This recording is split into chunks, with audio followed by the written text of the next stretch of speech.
역대기와 사무엘서에 공이 나오는 사건 중에 하나가 인구조사입니다. 하나님께서 인구조사를 하라고 하는 때가 있었고 또 하지 말라고 하던 때가 있었습니다. 오늘 본문의 배경 속에 하나님은 다윗에게 인구조사를 하지 말라 이런 명령을 한 직후에 다윗이 하나님의 명을 어기고 인구를 조사합니다. 1년에 한 번 또 몇 년에 한 번씩 선거를 앞두고 또 나라의 여러 가지 정책적 계획을 세우기 위해서 국민들이 몇 명인지 또 어느 집에 누가 사는지 이렇게 수를 세지 않습니까? 사람 수를 세는 것이 굳이 그렇게 잘못된 일인가? 사람을 세고 집에 기르는 짐승을 세고 하는 것이 무슨 큰 죄겠습니까? 많은 그 의도에 대해서 하나님께서 당신이 사랑하고 좋아하셨던 다윗의 인생관에 불신앙적 교만이 끼어드는 것을 기뻐하지 않으셨음이 분명합니다. 다윗에게 인구를 계수하지 말라고 하신 가장 큰 이유는 전쟁의 계획표를 다윗이 인위적으로 세우려고 하는 것에 대한 주님의 극도의 분해하심이셨습니다. 사실 군대에서 사람 수를 세는 것은 사실은 전쟁의 기초나 기본이 될 것입니다. 우리 군대가 몇 명인지를 알아야 몇 명 매복시키고 또 몇 명은 말을 또 몇 명은 산 등성이로 또 몇 명은 적 후방으로 이렇게 계획을 할 것 아니겠습니까? 그런데 내가 가진 군인이 몇 명이나 되는지를 알지 못한다면은 우선 숫자에 근거한 전쟁 계획, 다시 말해 작전을 짜기가 사실은 거의 불가능하지 않겠습니까? 두 번째로 우리 군대가 과거보다 힘이 세어졌는지 약해졌는지를 파악하기 위해서는 군량이나 군수품들이 물론 중요한 기준이 될 수 있겠습니다만 아무래도 과거에서는 군대의 힘이라는 것이 군대의 숫자와 분명히 상관이 있지 않겠습니까? 그래서 우리 군대가 작년보다 재작년보다 훨씬 더 강해졌구나 하는 것을 파악하는 것 중에 하나가 작년에는 우리 군대가 8만 명인데 올해는 보니까 30만 명이 되었구나 이러면서 군대가 많아졌다, 군대가 약해졌다 하는 것을 또 파악하기 위해서도 계수는 보편적으로 필요했었을 것입니다. 그런데 하나님께서 다윗에게 군대를 계수하지 말라고 하신 이유는 바로 그 두 가지 이유와 아주 깊은 상관이 있습니다. 다시 말해 다윗이 전쟁을 하고 계획을 짜기 위해서 수를 세려고 하는 의도에 주님의 불편함은 이것이었습니다. 다윗아, 너가 골리앗과 싸울 때를 한번 생각해 봐라. 너는 어린 아이고 칼을 창을 능숙하게 다룰 수 있는 애가 아니고 기껏해야 양 위에 앉으려는 까마귀, 양 새끼를 낚아채려는 독수리가 날아올 때에 아무리 다윗이 빠른들 독수리보다 빠를 수는 없으니까 우리로 말하면 새총, 물맷돌, 새총 생각하시는데 새총, 돌멩이를 넣어서 새총을 탁 쏴서 날아오는 까마귀나 독수리를 이렇게 쫓아내기 위해서 사용하는 물맷돌 정도밖에 없지 않았느냐? 너가 물맷돌에 날아가는 각도를 계산했냐? 물맷돌과 공기의 저항에 대해서 고민했냐? 너가 그저 믿음으로 하나님 도와주십시오. 그러면서 너가 블레셋 장군 골리앗에게 뭐라 그랬느냐? 너는 창과 칼과 단창으로 내게 나오지만 나는 만군의 여호와의 이름으로 내게 가노라. 너가 물맷돌이 얼마나 뾰족하냐? 너가 당길 수 있는 이 화살, 이 물맷돌의 힘이 얼마나 세냐? 너가 그런 거 계산했냐? 너가 오직 전쟁에서 승리하게 된 계기는 너가 말한 그대로, 너야 골리앗 보고 너야 창이나 칼이나 그런 거 의지하고 나오지만은 나는 만군의 여호와의 이름을 의지하고 너하고 싸운다. 그러지 않았느냐? 그때 너가 정말 물맷돌을 엄청 잘 쏴서 이겼냐? 네가 돌멩이 중에서 가장 탁월한 돌멩이를 고르고 또 그 고른 것 중에 하나를 네가 탁월하게 선택해서 쏘았기 때문에 넘어갔느냐? 너가 급소를 정확히 명중해서 쓰러졌느냐? 지난번에 너가 어떻게 이겼느냐? 그거야 하나님이 도와주셨으니까 이겼죠. 그렇지. 지금까지 수많은 전쟁은 어떻게 이겼느냐? 너가 이런 전술, 저런 전략을 가지고 이겼느냐? 아니죠. 어떻게 이겼느냐? 하나님이 도와주셨으니까 이겼죠. 그렇지. 전쟁은 내게 속한 것이 아니냐? 너가 계수하려고 하는 의도가 뭐냐? 처음에는 물맷돌 가지고 말이 안 되죠. 물맷돌과 골리앗 사이는 너무 큰 간극이 있죠. 어린 다윗과 전쟁의 잔뼈가 굵은 골리앗과도 엄청난 물리적인 차이가 있죠. 그렇지만 하나님께서 도우시자 그 물맷돌이 미사일이 되고 핵폭탄이 된 것이죠. 수많은 전쟁에서 승리하자 다윗은 은근히 자신이 지략과 능력과 작전을 잘 짜되 모든 작전의 전쟁의 기본은 이 군대의 배치에 있지 않습니까? 몇만 명은 좌측으로, 또 몇십만 명은 우측으로, 또 몇십만 명은 화살로 숲속에 숨어 있고 이렇게 계획을 짜지 않습니까? 다윗은 슬금슬금 이 전쟁이 자신이 군대를 잘 조작하고 계획을 잘 짜서 마치 이긴 것 같은 것을 스스로 느끼고 싶고 과시하고 싶었던 것입니다. 자기가 얼마나 전쟁에 능한 사람인지, 자기가 얼마나 전쟁에 탁월하게 특화되어 있는 위대한 인물인지를 은근히 자랑하고 싶었던 것입니다. 지금까지 하나님이 도와주셔서 여기까지 왔는데 먹고 살만해지니까 자기가 이 험한 세상을 제갈공명처럼 조조처럼 탁월하게 헤쳐나왔다고 말하고 싶은 것입니다. 하나님이 도와주셔서 공부할 힘도 주시고 도와주셔서 우리 아이들도 이만큼 지켜주셨는데 은근히 내가 잘한 것처럼 말하고 싶어진 것입니다. 하나님께서 그 찢어지게 가난했던 대한민국, 6.25 직후에 전 세계에서 두 번째로 가난한 나라, 평생 당파 싸움만 하더고 지도자라고 해서 정말 지도자 같지 않은 인간들이 서 있었지만 기적같이 이 나라를 도와주신 하나님의 은혜를 잊어버리고 등 따시고 배불러지면서 나라 전반이 하나님 조롱족으로 변하는 것 같은 그런 위기가 다윗에게 온 것입니다. 처음에는 하나님만 바라보았습니다. 그도 그럴 것이 자기가 자기 주제를 압니다. 10몇 살짜리 어린애가 양칠 때 쓰는 그저 독수리도 못 잡았을 거예요. 물맷돌 가지고 참새 정도? 참새도 날개 대충 맞으면 날아갔을 거고, 글쎄 참새 머리에 정통으로 맞았으면 글쎄요, 참새 정도 잡았겠. 참새 정도 잡았던 것 가지고 골리앗에게 싸우겠다.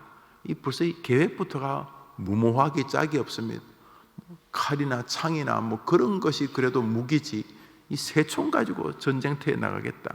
이거 사실은 이게 거의 미친 짓이지만 하나님의 강력한 이렇게 도우심 혹은 하나님을 강한 강력한 의존적 경배의 태도가 그 전쟁에서 승리했던 동인이었는데 시간이 지나면서 나 대단한 사람이야, 나 대단한 사람이야 하게 된 것입니다. 계수하는 것은 자신이 마치 그동안 수많은 전쟁을 자신의 탁월한 인적 배치나 자신의 탁월한 전략 전술에 근거했던 것인 것처럼 말하고 싶어진 것입니다. 두 번째로 군대의 수를 세는 것은 자랑하고 싶은 것입니다. 다윗의 군대가 이렇게 많아졌어 이러고 싶었던 것입니다.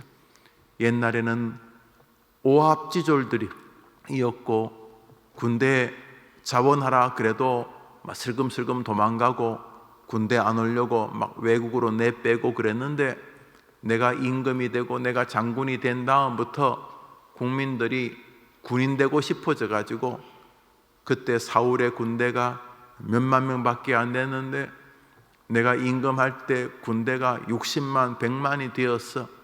많은 사람들이 내가 임금 된 다음에 군인으로 자원했고 많은 포로들을 끌고 와서 그들을 다시 정신 개조시켜서 우리나라 군인으로 바꾸었어. 내가 내 치하에서 내가 임금 노릇할 때에 이렇게 군대가 많아져서 이것도 앞의 주제와 큰 차이가 없는 것입니다. 나 대단한 사람이야 이 말을 하고 싶었던 것입니다. 다윗의 장점은 대단한 사람이어서가 아니지 않습니까? 다윗이 훌륭하고 뛰어난 장군이긴 하지만은 그 또한 사람의 아들 아닙니까? 그래봤자죠 사람이.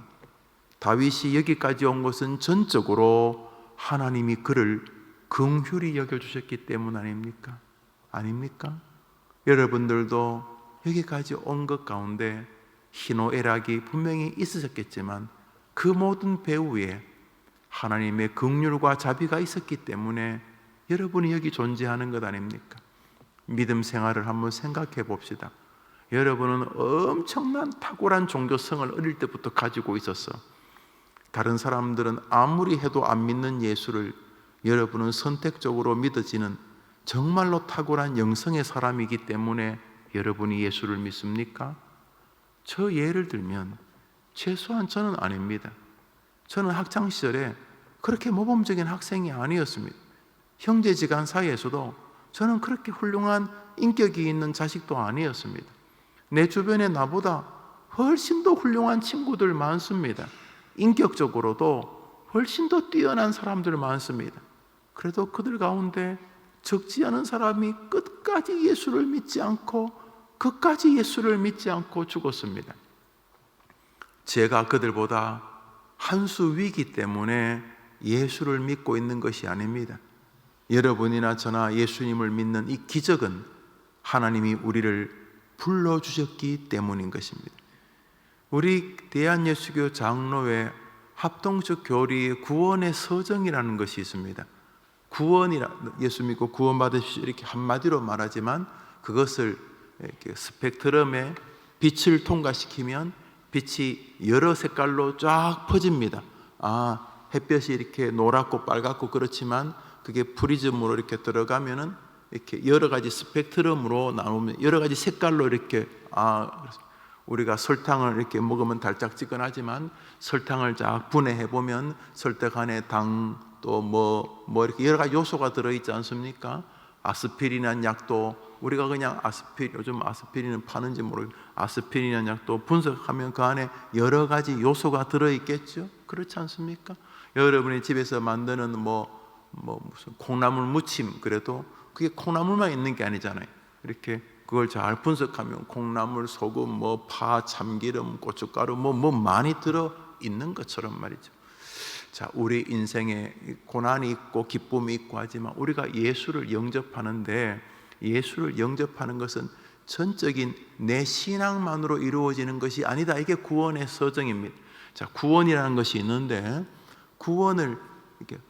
구원이라고 하는 이 비빔밥을 혹은 구원이라고 하는 이 아스피린을 이 구원이라는 이 페니실린을 이렇게 분석을 해보면 구원은 우리 교단은 약 9개의 단계를 가지고 있다는 거죠. 콜링, 소명에서 글로리피케이션, 영화에까지 소명, 중생, 회심, 신앙, 칭의 이렇게 해서 저 9단계 영화에 이르기까지 구원이 이렇게 구원을 이렇게 물에서 이렇게 흔들어서 분석을 하면, 그런데 첫 번째가 구원이 뭐냐면 내가 예수를 믿었어. 이게 구원이 아닙니다. 어떻게 인간에게 구원이 이루어지냐 하면 한번 따라합시다. 주님의 부르심.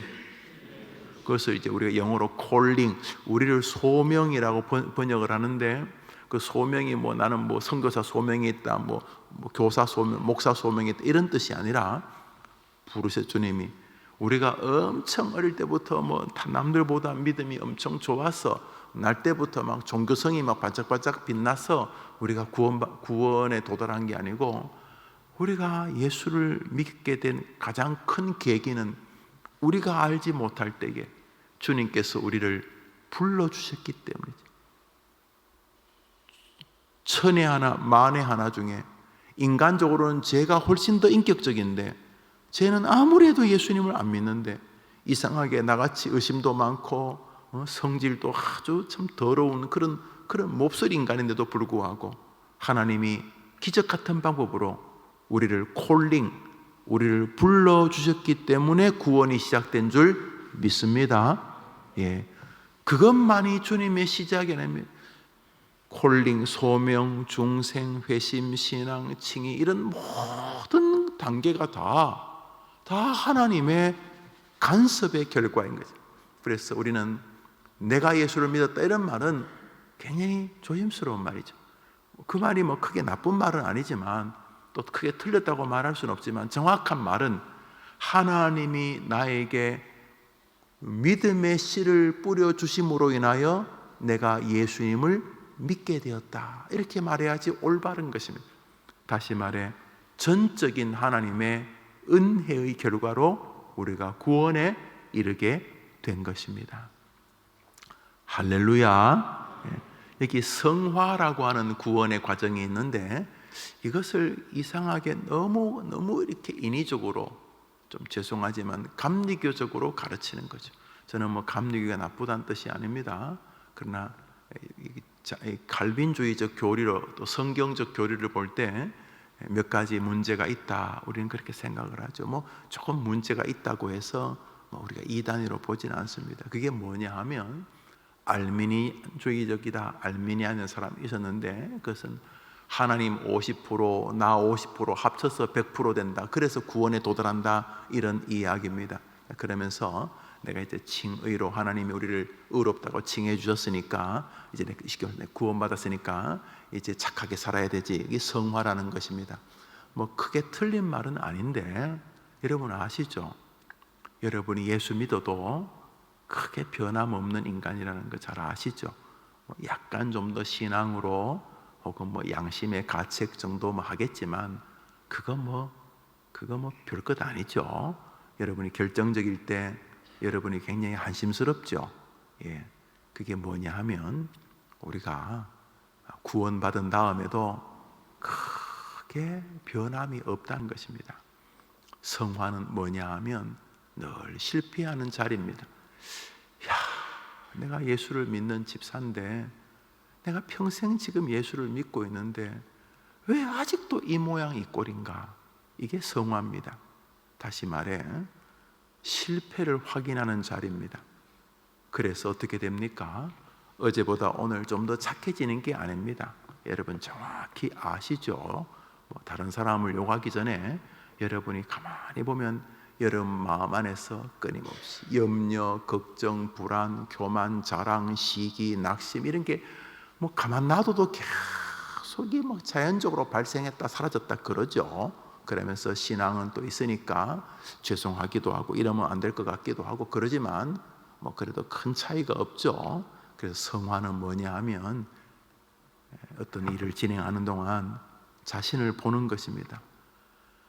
야, 진짜 김용우 너 진짜 한심한 인간이구나, 이렇게. 그때 우리가 어제보다 더 나아진 인간이 되는 게 아니고, 그 실패의 자리에서 아, 하나님 내가 아직도 애들 앞에 이 정도밖에 안 되는 애입니다. 애비입니다. 내가 아직 하나님 앞에서 이 정도밖에 안 되는 성도입니다. 이제 90이 80이 다 돼 가는데 이제 언제 정리해도 그렇게 이상한 나이가 아닌데도 아직까지도 내 속은 이 정도입니다. 아직까지도 내 인격은 이 정도고 내가 쥐고 있는 손 못 펴는 것도 이 정도고, 야, 이거 언제 이게 끝납니까? 동시에 자신이 믿음으로 살려고 하지만은, 살아보려고 하지만은 실패를 경험하거나 약간 믿음으로 성공한 것 같지만 더 뛰어난 신앙에 아직도 멀었다는 사실을 깨닫게 될 때 우리는 이렇게 고백하게 됩니다. 야, 하나님, 진짜 내가 이 정도밖에 안 되는 인간이네. 하나님이 나를 위하여 예수님을 보내주시지 않았다면, 야, 예수 믿고 있는 지금도 이 정도 수준인데, 야, 하나님이 아니셨다면 나는 도저히 구원에 도달할 인간이 아니네요. 성화는 칭의를 다시 확인하는 자리입니다. 그런데 이것이 웃겨서, 칭의를, 주님께서 나를 구원해 주셨으니 이제 구원에 합당한 사람으로 살아가는 것이 성화라고 말할 때 절반만 맞는 말입니다. 왜냐하면 못 살아가니까. 어떤 누구도 구원받은 사람보다 눈꽃만큼도 더 나아지지 않으니까. 마틴 루터가 고백했던 것이 그것입니다. 자신에게서 구원의 증거가 주렁주렁 달릴 줄 알았는데 안 달리는 것입니다. 좀 달린 줄 알았는데 정직하게 보니까 다 풍선인 것입니다. 펑펑펑펑 터지고 나서 아무것도 없는 것입니다. 심지어 불신자들보다도 더 황당한 자신을 보게 됩니다. 이게 성화입니다. 그 실패의 자리에서 이렇게 고백하게 됩니다.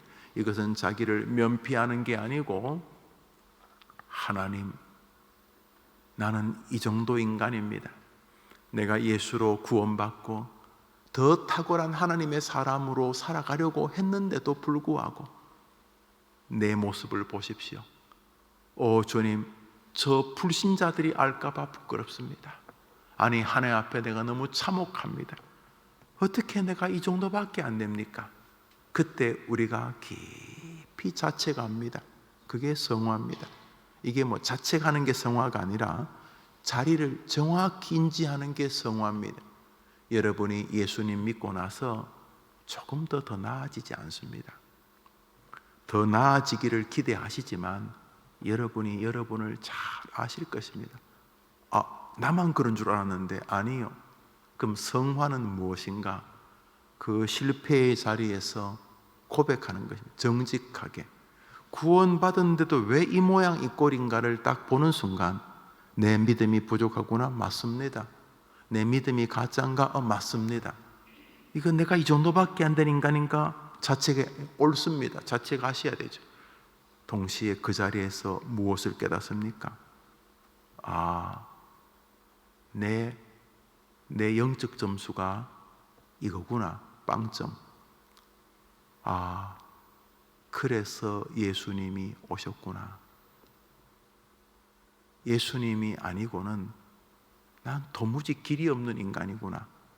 그 실패의 자리에서 예수 그리스도의 값없는 은혜 앞에 눈을 감는 것이, 고개를 숙이는 것이, 눈물을 흘리는 것이, 다시금 주님의 은혜 앞에 서는 것이 성화입니다.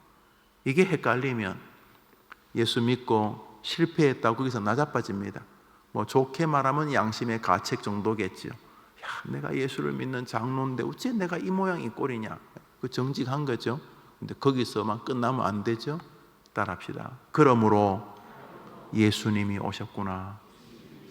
성화는 우리가 예수밖에는 길이 없다는 것을 날마다 살면서 확인하게 하시는 구원의 서정인 것입니다.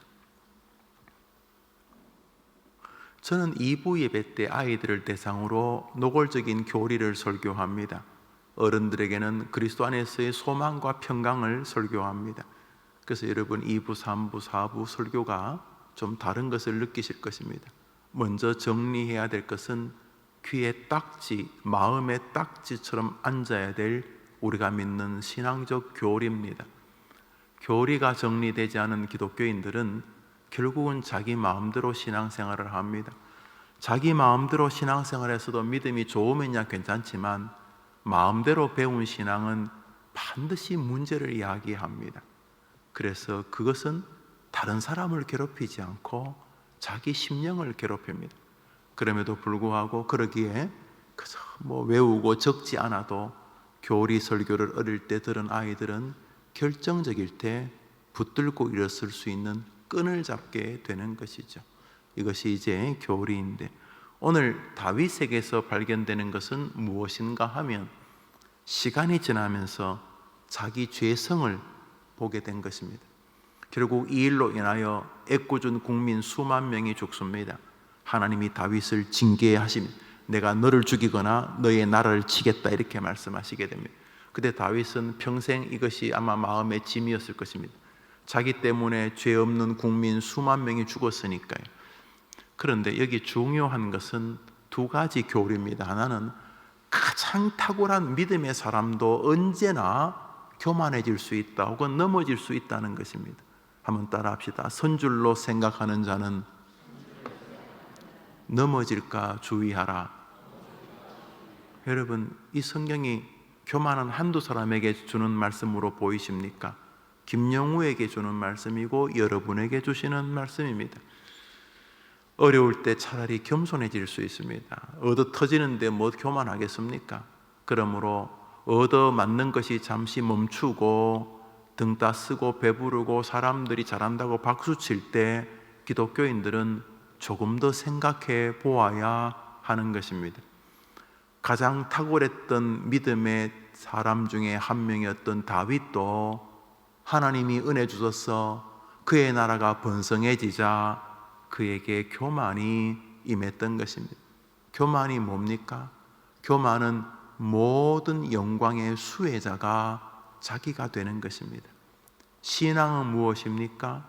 모든 영광의 수혜자가 하나님이 되시는 것입니다.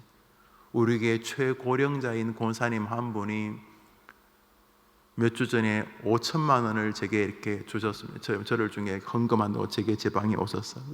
아이고 할머니 이게 뭐냐고 그랬더니 집을 팔려고 오래전부터 내어놓았는데 우리 교회 초대 교인 중에 한 분입니다. 드디어 집을 팔았다는 것에서 이렇게 헌금 많이 안 하셔도 된다고 그랬는데 그분이 하시는 말씀이 아주 제 마음에 깊이 남아있어요. 제가 집을 팔고 나니까 너무 기뻤다는 거예요. 너무 기뻤다. 그분은 충분히 11조도 하시고 하셨는데도 불구하고 뭐가 기뻤냐고 그러시냐고 참 기쁘다고 그랬는데 그분이 두 번째 하시는 말씀이 이렇게 기쁠 때 하나님이 제일 기뻐해야 하는 것 아니냐고. 그게요 계속 마음에 그럽니다. 내가 기쁠 때에, 내가 무슨 기쁜 일을 만날 때에 하나님이 제일 기뻐야 안 되느냐고 그러시더라고요. 그리고 몇 주 뒤에 재정을 담당하는 장로님이 목사님 그 어른이 또 5천만 원을 헌금하셨다고. 왜 그러셨대요? 그래서 내가 전화해서 가족들 상의를 하셨냐고 여쭈어 보았어요. 어른은 기쁘게 헌금해도 또 자식들 싫어하잖아요. 그런 헌금 크게 기뻐하지 않으시기 때문에 하나님께서 다 기쁘게, 그것은 이제 며느리가 아들이 헌금을 했다고 이름으로. 그렇죠. 90이 넘은 노인이 어떻게 인터넷 그런 거 못 하잖아요. 내용은 그것이에요. 좋은 일이 생기면 하나님이 제일 기뻐해야 되는 것 아니냐 하는 것이죠. 고개가 숙여지고 꼭 성경의 한 구절을 어느 날 읽는 것 같은 느낌이었습니다. 내게 좋은 일이 생기면 저기 계신 분이 제일 기뻐해야 되는 것 아니냐, 저분이 제일 즐거워야 되는 것 아니냐, 이런 거 말이죠. 연세가 들수록 더 이렇게 아끼고 쥐고 입고 싶을 텐데. 참고로 큰 헌금을 하실 마음이 있을 수 있어요. 하나님이 엑스트라 머니를 주실 수 있죠. 큰 집을 팔았거나 돈이 생겼거나. 근데 제가 꼭 그렇게 말합니다. 가족들이 깊이 상의해서 기도하고 하시라. 우리 교회에 얼마 전에 1600 평의 땅을 기증한 분이 계시죠. 그때도 제가 똑같이 말했습니다. 가족들 모두가 기쁘게 동의하시면 하나님께 헌금을 드리라고. 그렇죠? 그것은 제가 가지고 있는 신앙입니다. 문제는 우리가 인생을 살면서 가장 탁월한 믿음의 사람도 언제나 교만할 여지가 존재한다는 것입니다. 그래서 여러분들에게 교만할 거리가 오면은 자꾸 정리해야 됩니다. 남들이 막 박수치면 잘 생각해야 되고, 아까 물질 같은 것도 여러분에게 과도하게 은혜를 베풀면은 항상 생각해야 해요. 형제, 자매, 친척, 멀리 있는 분들까지도 그 수혜를 받도록 노력하셔야 됩니다. 여러분이 가지고 있을 양을 넘는 좋은 것들을 주시면 항상 생각하셔야 됩니다. 다윗은 자기를 넘는 영향을 주기 시작했습니다. 그 목동 아이에게 엄청난 대군과 그 목동 아이에게 임금이란 엄청난 지위를 주자 얘가 하나님이 기뻐하시는 길로 가야 되겠는데 엄청난 복을 받자 이게 마치 자신이 탁월해서 남들보다 자기가 한 수 두 수 위의 인간이기 때문에 얻은 것처럼 했습니다. 첫 번째가 바로 그 교만함 때문이었습니다. 성경은 말하죠. 교만은 패망의 선봉이요 거만함은 넘어짐의 앞잡이니라. 이 성경이 사라지지 않는 이상 우리도 늘 주의해야 하는 것입니다. 그 목사는 교회가 막 찌그러들고 교인들이 줄어들고 이때가 차라리 더 겸비해질 가능성이 높습니다. 우리 교회처럼 교인들이 이렇게 많이 늘어나고 또 교회를 좋아하는 분들도 많아지고 그러면 이 목사는 훨씬 더 위험해질 가능성이 높습니다. 성경에 의하면 아이고 목사님 그러면 망함이 훨씬 더 가까이 와 있을 가능성이 높습니다. 저만 그렇지 않고 여러분도 그렇습니다. 자녀들로 인하여 가정이 번성합니까? 기쁜 일이죠. 자식 잘 되는 거 얼마나 고맙습니까? 그때 생각해야 합니다. 이 열매를 누가 가져야 하는가? 교만은 최종 수혜자가 자기가 되는 것이고 신앙은 최종 수혜자가 하나님이 되는 것입니다. 두 번째로 오늘 갈라디아서 시편 본문도 봐야 되는 시간이 안 되겠구만요. 우리 성경 한 절을 보기 전에 24장 1절을 한번 읽습니다. 오늘 본문 1절이죠. 읽읍시다. 시작.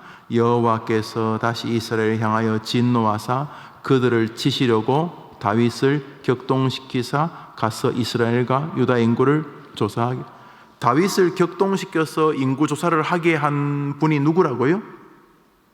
여러분, 다윗을 격동시켜서 하나님이 싫어하는 인구를 조사하게 한 분이 누구라고 성경이 말합니까? 여호와께서 다윗을 격동시키셔서 인구 조사하게 했다 이렇게 말합니다. 이거 논란이 많이 되는 성경입니다. 하나님이 악을 조성하시는가 하는 교리 때문에 그렇습니다. 여튼간에 저 본문에 의하면은 여호와께서 다윗을 괜히 부추기고 꼬셔가지고 이스라엘을 치셨다 이래 결론에 도달하지 않습니까? 그런데 이 사무엘 하는 역대기의 주석입니다. 오늘 본문 같은 본문을 먼저 한 절만 보겠습니다. 역대기입니다. 역대상 21장입니다. 앞으로 조금 가셔서 뒤로 가셔서 역대상 21장을 봅니다. 역대상 21장입니다. 역대상 21장입니다. 역대상 21장 1절을 읽읍시다. 시작. 사탄이 일어나 이스라엘을 대적하고 다윗을 충동하여 이스라엘을. 같은 사건 본문 내용인데 사무엘서는 다윗에게 인구를 계수하게 한 분이 누구라고요? 여호와라고. 그런데 역대기에서는 누구라고요? 사탄이라고. 이제 여러분에게 물어보겠습니다. 욥에게 고난을 준 것이 누굽니까? 욥에게 고난을 준 게 누굽니까? 사탄이죠. 사탄.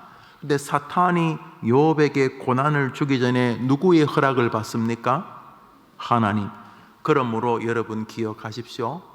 인생에 벌어지는 모든 배후에 설령 그것이 악이라 할지라도 그것이 사단이 하는 일이지만 그 모든 배후에 최종적으로는 여전히 하나님이 계시다는 사실을 여러분이 기억하셔야 합니다.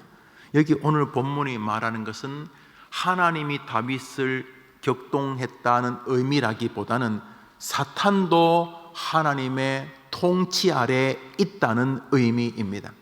다시 말해 에덴에서 아담에게 죄를 추구한 것은 사단이지, 뱀으로 변장한 사탄임에도 불구하고 그 사탄의 배후에 여전히 하나님이 계시지요. 그럼에도 불구하고 그 일의 책임을 하나님은 아담에게 물으셨습니다. 그런 면에서 우리는 오늘 이 본문 속에서 교만은 우리를 패배하게 하는 것일 뿐만 아니라 두 번째로 다윗은 모든 일의 배후에 최종적으로 하나님이 계시다는 것을 잊어버린 것입니다. 그래서 하나님이 계시다는 것을 인지하지 않기 때문에 기쁠 때는 교만하고 슬플 때는 지나치게 낙심하는 것입니다.